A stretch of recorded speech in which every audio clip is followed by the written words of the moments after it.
Halo semua, balik lagi bareng gue Vian Rafe. Dan seperti biasa di video kali ini gue bakalan lanjutin alur cerita yang sebelumnya pernah gue upload. Dan tidak terasa gue udah nyampe season kelimanya. Dan di sini sebelum kita mulai ke videonya, kita bakalan bahas dulu level kekuatan dari benua kaisar saat ini ya, atau dari alur Battlethrough Heaven kelanjutannya ini. Yang pertama itu adalah Daudi atau kaisar. Ya, seperti yang kita tahu, kaisar itu berada di level yang saat ini Xiaoyan jalanin ya di filmnya, yaitu kaisar bintang 1, 2, 3 dan sampai 9. Yang kedua adalah Dokian. Dokian itu dimiliki oleh para peri atau peri kuno.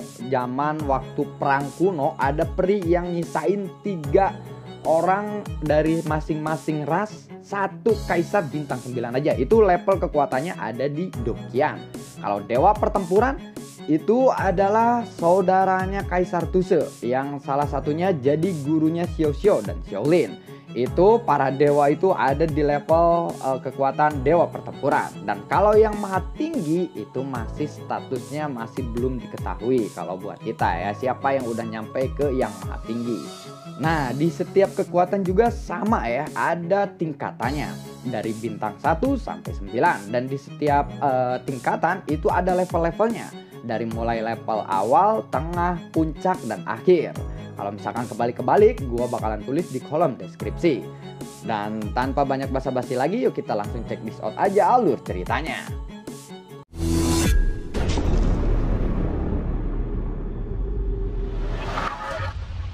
Di episode sebelumnya, Xiaolin dan Xiao Xiao memasuki benua kelima. Saat ini mereka terlibat pertarungan dengan penguasa benua kelima ini. Pada saat berikutnya bola energi besar meledak dari ketiga orang itu. Buar! Dan saat badai api itu menyebar, terlihat salah satu sosok muncul di sana. Dan sosok itu adalah Xiao Xiao. Tidak lama setelah itu, sosok Xiaolin dan lelaki tua itu pun muncul. Xiaolin lalu menusuk tangan lelaki tua itu dengan pedangnya. Ya, buar! Laki-laki itu lalu tertawa dan berkata, baiklah, aku mengaku kalah kali ini. Untuk pertama kalinya dalam ribuan tahun ini, aku benar-benar kalah, ucap dari lelaki tua itu. Entah dia mengaku kalah karena ada gurunya itu yang dewa pertempuran, entah apa. Tapi pertarungannya seperti itu. Setelah itu pun Xiaolin segera terbang ke langit ke arah sisi Xiao Xiao. Xiao Xiao dan Xiaolin bergegas ke arah gurunya. Mereka lalu berkata, "Guru, akhirnya kita berhasil," ucap Xiao Xiao dan Xiaolin kepada gurunya. Guru Xiaolin dan Xiao Xiao lalu berkata, Hebat, aku ingin membawa kalian pergi bersamaku. Tetapi sekarang itu tidak mungkin. Kalian harus bertanggung jawab untuk melindungi benua ini, ucap dari guru Xiao Xiao dan Xiaolin. Aku sudah lama di sini dan aku harus kembali. Aku harap kalian akan saling menjaga kali ini. Lain kali saat aku melihat kalian, aku harap kalian benar-benar dapat menangkap api surgawi. Oh ya, ini adalah beberapa gulungan keterampilan. Gunakanlah ini untuk bertarung, ucap dari guru Xiao Xiao dan Xiaolin lagi. Xiao Xiao dan Xiaolin lalu menerima gulungan itu dan segera menangkupkan kedua tangan mereka. Xiao Xiao dan Xiaolin lalu berkata, "Guru, terima kasih banyak. Kami tidak akan mengecewakan guru," ucap dari Xiao Xiao dan Xiaolin. Guru Xiaolin dan Xiao Xiao pun mengangguk.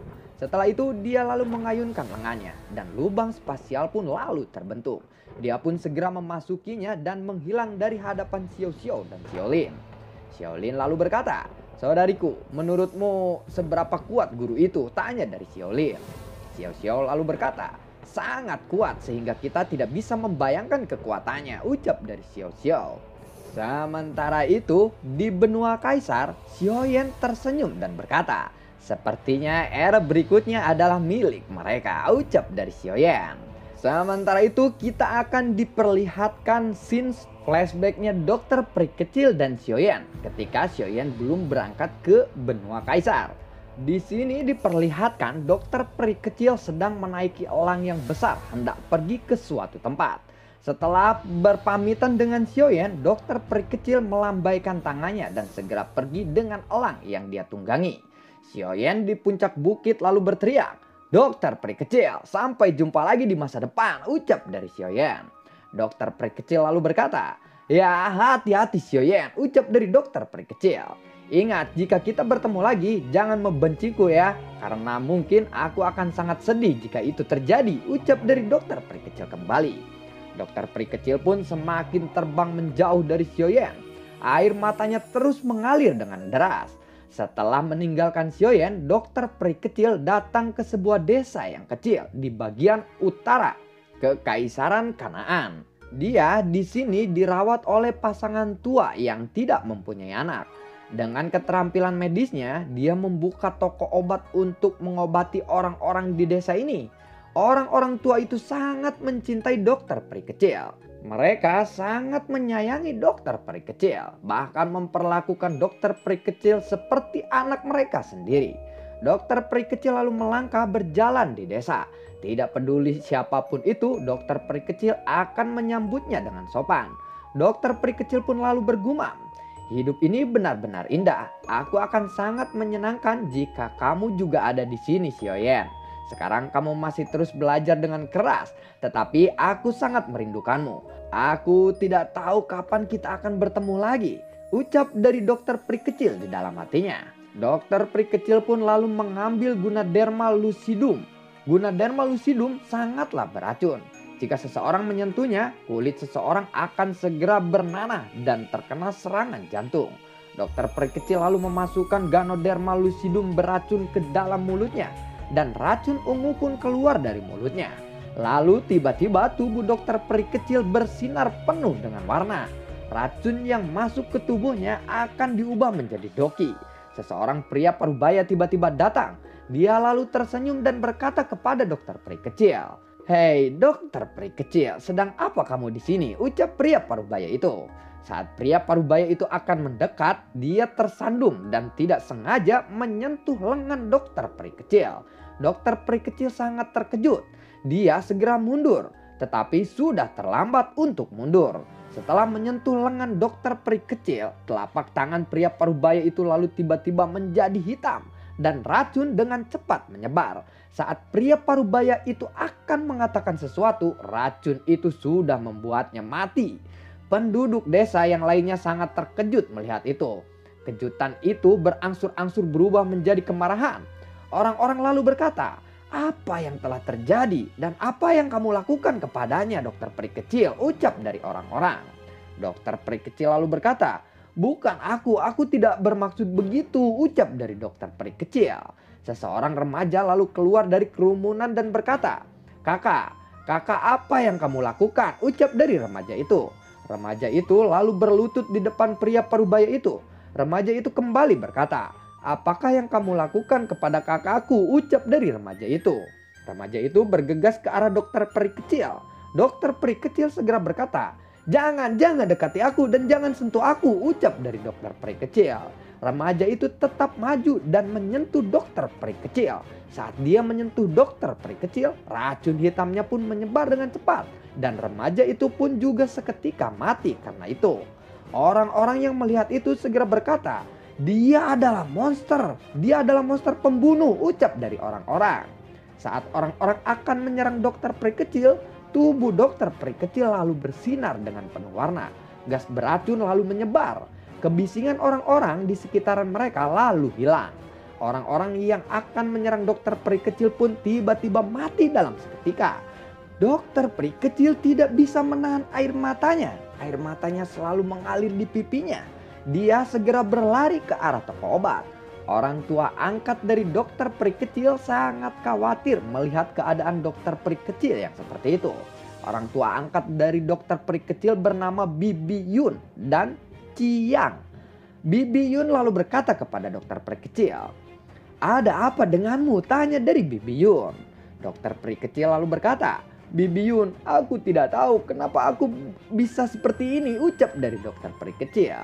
Ciang pun lalu berkata, "Nah, itu bukanlah salahmu," ucap dari Ciang. Bibi Yun lalu berkata lagi, "Nah, kami tidak akan menyalahkanmu. Semua orang pasti memiliki masalahnya masing-masing," ucap dari Bibi Yun. Dokter peri kecil pun lalu berkata, Bibi Yun," ucap dari dokter peri kecil. "Iya, kenapa?" ucap dari Bibi Yun. Dokter peri kecil segera teringat akan Xiaoru di sebelahnya. Dokter peri kecil pun segera ke tempat Xiaoru. Tetapi alangkah terkejutnya dokter peri kecil saat melihat Xiaoru sudah tidak bernyawa lagi karena dia juga terkena gas beracun dari dokter peri kecil. Dokter peri kecil segera memeluk Xiaoru. Air matanya terus mengalir di pipinya. Dan keesokan harinya tubuh Xiaoru sudah dikuburkan. Dokter peri kecil lalu mengelus batu nisan di depannya. Di batu nisan itu tertulis kata Xiaoru. Setelah dari makam Xiaoru, dokter peri kecil pergi ke puncak gunung. Tatapannya penuh dengan amarah. Lalu seekor elang muncul dan turun di dekat dokter peri kecil. Dokter peri kecil pun lalu menaiki elang itu dan segera pergi dari sana. Kini dokter peri kecil sudah tidak lagi pergi ke desa untuk pulang. Dia tidak ingin mengulangi kejadian yang sama seperti itu. Dan akhirnya dokter peri kecil memilih tinggal di pegunungan dan hidup sendiri. Di hari-hari berikutnya, setiap saat dokter peri kecil selalu menelan racun. Dia akan segera menenggelamkan tubuhnya ke kolam setelah menelan racun. Karena setelah dokter peri kecil menelan racun, gas beracun akan menyebar keluar dari tubuhnya. Dokter peri kecil menenggelamkan tubuhnya ke kolam bermaksud agar gas beracun ini tidak menyebar dan tetap di air. Saat dokter peri kecil menenggelamkan tubuhnya ke dalam kolam, gas beracun segera melonjak keluar dari tubuhnya. Itu menyebabkan air di dalam kolam menjadi berubah warna. Alhasil itu pun membuat makhluk hidup di sekitaran gunung mati seketika. Setelah beberapa saat dokter peri kecil kembali ke permukaan air. Dia tiba-tiba mendengar suara-suara aneh. Kesek, kesek, kesek, kesek. Dokter peri kecil pun lalu terkejut dan berkata, "Siapa itu?" Tanya dari dokter peri kecil. Dokter peri kecil segera melompat keluar dari air dan segera memakai pakaiannya. Sebuah suara tiba-tiba terdengar. Tubuh racun yang menyedihkan. Tidak kusangka ternyata masih ada seseorang yang memiliki tubuh itu, ucap dari suara itu. Dokter peri kecil segera bertanya, "Siapa kamu?" Tanya dari dokter peri kecil. Tidak lama setelah itu sosok lelaki tua muncul di depan dokter peri kecil dan berkata, "Aku hanyalah seseorang ahli racun biasa. Tetapi aku sangat tertarik kepada tubuh beracunmu itu," ucap dari lelaki tua itu. Dokter peri kecil lalu berkata, "Bagaimana kamu tahu tentang tubuh beracun ini?" Tanya dari dokter peri kecil. Setelah itu Doki pun segera melonjak dari tubuh dokter peri kecil. Dan lelaki tua itu berkata, "Tenanglah, aku tidak akan menyakitimu," ucap dari lelaki tua itu. Dokter peri kecil lalu berkata, "Lalu apa maumu datang ke sini?" Tanya dari dokter peri kecil. "Tenanglah dan percayalah kepadaku. Tubuh beracunmu itu akan menarik banyak perhatian tentara bayaran. Aku khawatir kamu akan segera diketahui oleh mereka. Aku hanya ingin membantumu," ucap dari lelaki tua itu. Dokter peri kecil lalu terdiam sejenak. Setelah itu dia melangkah maju dan berkata, "Baiklah kalau begitu, ayo kita pergi dari sini. Dan jangan berbohong kepadaku," ucap dari dokter peri kecil. Lelaki tua itu lalu tersenyum dan mengangguk. Lelaki tua itu memimpin dokter peri kecil ke kedalaman hutan. Singkat cerita, dokter peri kecil dan lelaki tua itu sudah sampai di suatu tempat. Banyak makhluk beracun di sekitaran tempat itu. Dokter peri kecil lalu mengamati seekor katak berwarna ungu. Dokter peri kecil lalu berkata, "Katak bintang ungu biru. Aku tidak menyangka akan melihat makhluk beracun seperti ini di sini," ucap dari dokter peri kecil. Lelaki tua itu lalu berkata, "Aku menemukan tempat ini secara tidak sengaja," ucap dari lelaki tua itu. Lelaki tua itu kemudian berjalan ke arah depan. Terlihat ada pohon besar di tengah kepompong beracun memiliki diameter 50 meter dan tingginya hampir 100 meter. Seolah-olah menopang seluruh kepompong beracun. Dokter peri kecil yang melihat itu, dia lalu berkata, "Hei, bisakah tubuh racun ini dibudidayakan?" Tanya dari dokter peri kecil. Lelaki tua itu lalu berkata, "Entahlah, menurut catatan tubuh beracun sudah lama menghilang dari benua ini." Kalau begitu cobalah ikut denganku," ucap dari lelaki tua itu. Di perjalanan pun mereka lalu mengobrol dan diketahui nama orang tua itu adalah Heikyu. Heikyu lalu memimpin dokter peri kecil berjalan ke dekat pohon. Akar pohon besar melengkung keluar dari tanah dan sebuah labirin ada di sana. Heikyu lalu memimpin dokter peri kecil untuk memasuki labirin yang dibentuk oleh akar pohon. Setelah beberapa saat berjalan, terlihat rumah pohon yang besar di depan mata dokter peri kecil. Rumah pohon itu penuh dengan batu bulan yang menerangi rumah pohon itu. Yang lebih mengejutkannya lagi adalah rumah pohon itu dipenuhi dengan buku dan gulungan. Dokter peri kecil lalu berkata, "Sudah berapa lama kamu tinggal di sini?" tanya dari dokter peri kecil. Haikyu lalu berkata, "Aku tidak tahu pastinya, tetapi mungkin sudah ratusan tahun," ucap dari Haikyu. Dokter peri kecil sedikit terkejut mendengar itu. Haikyu lalu mengambil sebuah buku dan memberikannya kepada dokter peri kecil. "Hei, bacalah ini. Kamu akan mengerti setelah kamu membacanya," ucap dari Haikyu. Dokter peri kecil pun melihat buku yang diberikan oleh Haikyu. Dan ada kata yang tertulis di buku kuning kuno itu, Ainan. Dokter peri kecil lalu berkata, "Ainan, ternyata itu adalah sebuah ras. Apakah maksudmu aku juga keturunan dari Ainan ini? Tubuh beracun ini sangat merepotkan.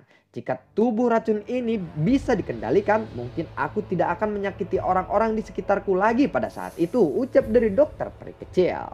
Haikyu lalu berkata, "Jika ada cara untuk menahan atau mengendalikannya, mungkin saat itu ibuku juga tidak akan mati. Tetapi untungnya aku tidak memiliki tubuh beracun seperti ibuku. Tetapi pada saat yang sama aku juga sangat kecewa waktu itu," ucap dari Haikyu. "Apakah ibumu seorang senior yang memiliki tubuh racun juga?" tanya dari dokter peri kecil. "Ya, aku sudah mencoba segala cara untuk menemukan solusi tubuh beracun. Tetapi aku tidak pernah menemukannya. Saat setelah ratusan tahun aku sudah sedikit mempelajari tentang tubuh beracun ini," ucap dari Haikyu. "Apakah senior menemukan metode untuk menyembuhkan atau mengendalikannya?" tanya dari dokter peri kecil. "Tidak, bukan itu. Tetapi aku yakin tubuh beracun pasti ada solusinya. Setelah bertahun-tahun penelitianku, aku menemukan bahwa doki beracun dan doki biasa sama saja. Saat kedua pembuluh darah digabungkan, keduanya akan menciptakan beberapa hambatan. Saat gas beracun di dalam tubuh dipompa sampai batas tertentu, pasti akan meledak. Jadi hanya dengan mengkompres gas di dalam tubuh, kita bisa menyelesaikan masalah ini secara mendasar. Aku ada sesuatu yang ingin ku sampaikan kepadamu. Apakah kamu mau mendengarkannya?" tanya dari Haikyu. Dokter peri kecil lalu berkata, "Tentu saja, katakanlah," ucap dari dokter peri kecil. "Baiklah kalau begitu. Tubuh beracun adalah konstitusi khusus untuk memiliki karakteristik yang dapat mengubah racun menjadi kekuatannya. Aku pikir jika kamu memiliki kekuatan yang cukup, seharusnya tidak sulit untuk mengalahkan orang-orang yang memiliki api surgawi sekalipun. Racun di tubuhmu itu sudah cukup untuk menguatkanmu ke tingkat yang lebih mengerikan lagi. Ada satu metode yang bisa membantumu menjadi lebih kuat lagi, tetapi ini akan mempercepat ledakan di tubuhmu. Aku pikir kamu harus mempertimbangkannya," ucap dari Haikyu. Dokter peri kecil lalu menundukkan kepalanya sesaat. Setelah itu dia lalu berkata, "Baiklah kalau begitu, aku akan mencobanya dan aku bersedia," ucap dari dokter peri kecil. "Kamu harus mengerti bahwa begitu kamu tidak menemukan seseorang yang dapat menekan racun di tubuhmu itu, kamu akan meledak. Dan apakah kamu yakin?" tanya dari Haikyu. "Ya, aku yakin karena aku ingin menjadi lebih kuat," ucap dari dokter peri kecil. "Baiklah, karena sudah diputuskan, aku akan membantumu kali ini. Ikutlah aku," ucap dari Haikyu. Haikyu lalu terbang ke sisi rumah pohon. Dia lalu melambaikan tangannya dan akar pohon besar lalu perlahan menjauh, mengungkapkan ruangan rahasia di sekitaran itu. Semua jenis racun yang aneh di dunia ada di tempat itu. Kekuatan racun itu tidak kurang dari racun tubuh dokter peri kecil. Haikyu lalu berkata, "Ini adalah milikku. Sekarang aku berikan semuanya kepadamu. Aku dapat merasakan bahwa batasanku sudah tidak lama lagi. Aku harap kamu dapat memenuhi keinginanku sebelum aku mati," ucap dari Haikyu. Dokter peri kecil lalu berkata, "Terima kasih senior," ucap dari dokter peri kecil. "Baiklah kalau begitu, masuklah dan serap semua racun yang ada di sana. Aku akan menantikan peningkatan kekuatanmu," ucap dari Haikyu. Dokter peri kecil pun lalu menganggukkan kepalanya. Setelah itu dia berjalan masuk ke dalam ruangan itu. Setelah dokter peri kecil masuk, Haikyu melambaikan tangannya. Akar pohon pun perlahan-lahan menutup setelah dokter peri kecil masuk. Dokter peri kecil pun lalu duduk bersila dan segera menyerap semua racun yang ada di ruangan itu. Singkat cerita, sudah berbulan-bulan berlalu. Dokter peri kecil masih duduk bersila di ruangan itu. Cahaya warna-warni mulai berkedip-kedip di tubuh dokter peri kecil. Mata dokter peri kecil perlahan terbuka. Tubuhnya bersinar dengan energi warna-warni. Energi besar menyapu dari semua racun dan berubah menjadi doki dokter peri kecil. Tubuh dokter peri kecil lalu bersinar dengan cahaya warna-warni. Energi besar pun lalu menyapu ke seluruh tubuhnya. Dan semua racun yang telah diserapnya berubah menjadi semangat juang dirinya. Buar! Dokter peri kecil pun berubah menjadi debu abu terbang oleh energi yang menyebar dari tubuhnya. Sementara itu di luar ruangan, Haikyu sedang duduk di meja dan melihat-lihat buku. Menunggu dokter peri kecil selesai menyerap semua racun di dalam ruangan itu. Singkat cerita, bertahun-tahun telah berlalu dengan cepat. Suara ledakan tiba-tiba terdengar. Buar! Akar yang menutupi ruangan dokter peri kecil pun hancur seketika. Haikyu yang berada di luar ruangan terkejut dan berkata, apakah dia akan segera keluar atau mati? Ucap dari Haikyu. Beberapa saat kemudian, dokter peri kecil lalu berjalan keluar dari ruangan itu tanpa pakaian. Melihat itu, Haikyu lalu berkata,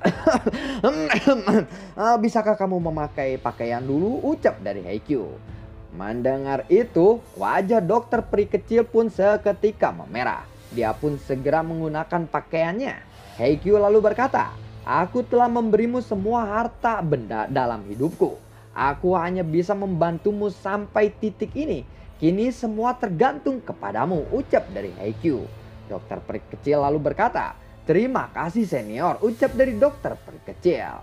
Senior, nama asliku adalah Xiao Yixian, ucap dari dokter peri kecil kepada Haikyu. Setelah mendengar itu, Haikyu lalu berkata, pergilah, aku akan menunggu kabar baik di sini. Dan jangan sampai kamu mati dulu sebelum aku melihat peningkatan kekuatanmu. Xiao Yixian, ucap dari Haikyu. Dokter peri kecil lalu mengangguk. Haikyu lalu berkata lagi, tunggu sebentar, aku ada hadiah untukmu, ucap dari Haikyu. Haikyu lalu mengulurkan jarinya dan dua cahaya merah ditembakkan ke arah dokter peri kecil. Dua item muncul di tangan dokter peri kecil. Satu gulungan kuno dan satu lainnya adalah benda seperti tongkat. Haikyu lalu berkata, itu adalah keterampilan Poison Flame. Aku membuatnya sendiri dan tongkat itu adalah Sky Stick. Aku berjalan bersamanya selama puluhan tahun untuk menggunakannya. Nanti kamu akan mengetahui kegunaannya, ucap dari Haikyu. Dokter peri kecil pun lalu memasukkan kedua item itu ke dalam cincin penyimpanannya. Setelah itu dia lalu berterima kasih kembali. Setelah berterima kasih, dia pun lalu pergi dari sana menuju ke arah Kekaisaran Kanaan kembali. Setelah beberapa tahun lamanya, Kekaisaran Kanaan tampak tidak banyak berubah. Masih terlihat seperti dulu. Banyak orang-orang yang berlalu lalang di sekitaran sini. Terlihat berbagai tentara bayaran berdiri di jalan. Poison Hall yang merupakan organisasi menengah dari Kekaisaran Kanaan, kebanyakan dari mereka adalah divisi racun. Dokter peri kecil perlahan masuk ke dalam Poison Hall. Seseorang lelaki tua lalu terbang mendekati ke arah dokter peri kecil. Lelaki tua itu lalu berkata, selamat datang di Poison Hall, ucap dari lelaki tua itu. Dokter peri kecil lalu berkata, tempat ini bukan Poison Hall, tetapi Poison Secret, ucap dari dokter peri kecil. Lelaki tua itu lalu mengangguk. Lelaki tua itu lalu bergumam, sialan, dia mengetahuinya. Aku rasa dia adalah orang yang kuat, ucap dari lelaki tua itu di dalam hatinya. Setelah itu dokter peri kecil lalu membuka topi yang dia gunakan. Lelaki tua itu lalu berkata, bolehkah aku tahu siapa nama senior ini? Tanya dari lelaki tua itu. Dokter peri kecil lalu berkata, kamu bisa memanggilku gadis racun surgawi, ucap dari dokter peri kecil. Lelaki tua itu lalu mengangguk. Dokter peri kecil lalu berkata, kalian semua dengarkanlah, saat ini juga Poison Hall akan aku ubah menjadi sekte Poison. Dan aku adalah kepalanya, ucap dari dokter peri kecil. Seseorang segera bertanya kepada lelaki tua, Tuan, ada apa ini? Tanya dari seseorang itu. Saat lelaki tua itu baru saja akan berbicara, dokter peri kecil lalu mengulurkan jarinya dan setetes racun ditembakkan ke arah orang yang berbicara itu. Tik! Tubuh orang itu pun seketika meledak. Suasana hening seketika melihat kejadian seperti itu. Dokter peri kecil lalu bertanya, apakah kekuatan utama dari kota timur Kekaisaran Izumo hanya seperti ini? Tanya dari dokter peri kecil.